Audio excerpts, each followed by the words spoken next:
If you have a craving for adventure, this show is perfect for you. Welcome to Watch Mojo, and today we're counting down our picks for the top 10 crazy moments from Ryan Pyle's tough rides. Before we begin, we publish new content every day, so be sure to subscribe to our channel and ring the bell to get notified about our latest videos. If you haven't seen the show yet, be sure to get your adventure fix by heading to Mojo Travels to watch all 3 seasons. For this list, we're ranking the craziest, strangest, most fascinating, and most beautiful moments in tough rides, which sees Canadian adventurer Ryan Pyle motorcycle across China, India, and Brazil. Number 10. Surviving the Rohtang Pass. The Rohtang Pass translates to Field of Corpses. And it's safe to say this isn't the most well-designed trail to take a motorcycle on. On the 4th day of the India trip, just outside the resort town of Manali, Ryan and brother Quillon arrive at this infamous pass, a narrow, one-way road that straddles mountainous cliffs 13,000 feet above sea level. To make matters worse, the brothers attempt the trail in rainy and foggy weather conditions, which creates slippery mud and reduces their visibility. Luckily, when they emerge on the other side, the scenery shifts to a stunning green landscape with blue skies. And most importantly, straight, clear roads. Number 9. The Pantanal Lookout. On the last legs of the Brazil adventure, Ryan makes his way to the Pantanal, a wetland region of western Brazil. He gets out of bed before sunrise and heads out to meet with his guide. Is this where we go to watch the sunrise? Yes. The two travel along a narrow wetland path towards a lookout. The area boasts an incredibly diverse ecosystem, and we see Ryan and his guide encounter bizarre birds, Tiger heron. Tiger? Heron. Heron. caiman, and the sounds of howler monkeys. This is all the monkey. We've seen more wildlife in 5 minutes in the Pantanal than we saw in 2 weeks in the Amazon. This is wild. From the lookout, they watch the sunrise over the beautiful, sprawling wetlands. According to Ryan's guide, in this area alone, there are over 625 species of birds and over 100 species of mammals. Number 8. Tasting Darjeeling Tea. That's freaking awesome. On day 44, our intrepid travelers make their way to West Bengal after an arduous trip up the east coast of India. Once there, Ryan and Colin head to the Makaibari Tea Estate, which has been producing the famous Darjeeling tea since 1859. The tour begins with a beautiful scenic overview of the estate as the brothers watch workers go about the harvesting process. The cream of the crop is their Silver Tips Imperial Tea. It's plucked only on full moon nights. Only on full. That's gotta be a lie. You can't say. Exactly. You can't say stuff like that. That's once a month.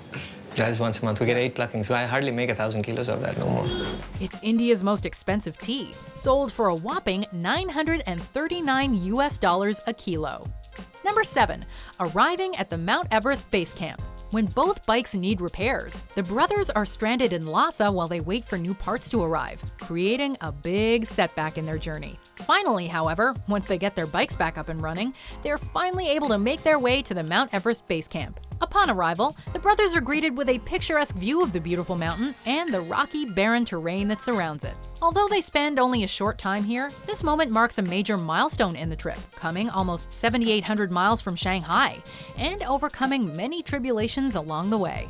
Number 6. The Favela Tour. To kick off his Brazil adventure, Ryan soaks up the sun in Rio de Janeiro before deciding to see the other side of the city. His tour of Rio's infamous favelas starts on a cable car, where he and his guide witness a gunfight on the streets below. Not the most promising welcome before the tour begins. Yeah, welcome to the reality. However, once on foot, we see the favela's incredible makeshift architectural structures up close, as the pair weaves through the narrow, densely populated streets and alleyways. Although the favelas have a dangerous reputation, Ryan receives a warm welcome from the people there, as the tour is concluded with a cold beer at a local bar. Number 5. The Cottony Temple. This temple is nicknamed the Rat Temple, and for good reason. On the 10th day into the India trip, Ryan and Colin visit this odd place of worship in Rajasthan, the home of over 25,000 rats. The strangest part is the fact that the rats aren't thought of as pests, but instead are revered. It's believed that the rats are the reincarnations of Cottony Mata's male descendants and followers. Right. The humans, when they die, they reincarnate into rats, and rats, when they die, reincarnate into humans.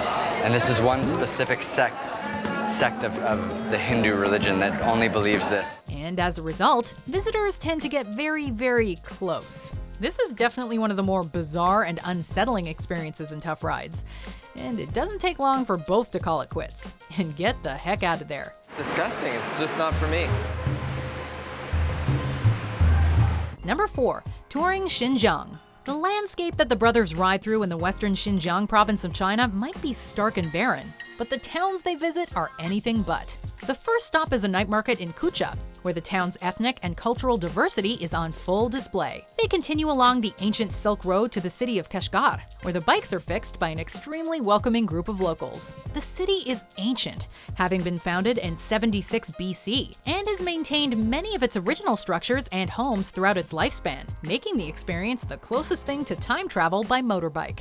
Number 3, spending a night in the Amazon. I hope you survive this night. What do you mean? After leaving the port city of Manaus, Ryan heads deep into the Amazon, where he signed up for an overnight stay in the jungle. He's quick to meet his guide, and then it's off for another crazy adventure. The trip begins with the duo using a special type of ant as an insect repellent, squishing them all over their hands and bodies. Whoa. Oh, they bite, they bite, they bite, they bite, they bite. Smash Them, they smash them, they smash them. As they move through the forest, they encounter a jaguar claw mark. Is that a big cat? big cat.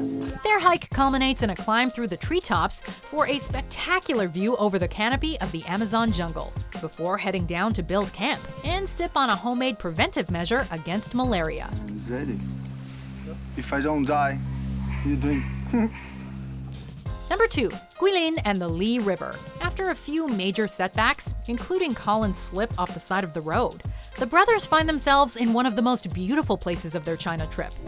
I literally thought I was riding through like Avatar or some sci-fi world. Arriving in the city of Quillon, they embark on a 3-hour boat trip down the Li River. The river bends between foggy karst mountains and lush green terrain. The brothers encounter wildlife, as well as people fishing, swimming, and going about their daily lives. We can really see China's geographical diversity here, especially after witnessing the contrasting terrain of the Gobi Desert and the snowy peaks of Tibet. This is easily one of the most beautiful moments in tough rides. Number 1, visiting the Vivekananda Mission Ashram Hospital and School. After a long journey through the chaotic and disorganized streets of West Bengal, Ryan and Colin arrive at the Vivekananda Mission Ashram. Run by doctors, nurses, and teachers, this sanctuary of order and cleanliness takes in thousands of patients and students yearly, performing cataract surgeries for those in need and teaching useful skills to the blind. Donations and revenue from wealthy patients allow the less fortunate to get their operations done free of charge. There is a remarkable level of organization and efficiency on display as we see head surgeon Dr. Mazumder quickly move from patient to patient. It's an affecting experience in a trip full of moving moments. Because just throwing money at people doesn't really do anything. It just prolongs the inevitable. And I think today was a real good example of not doing that, of actually giving people the tools to build it themselves and to keep it running themselves.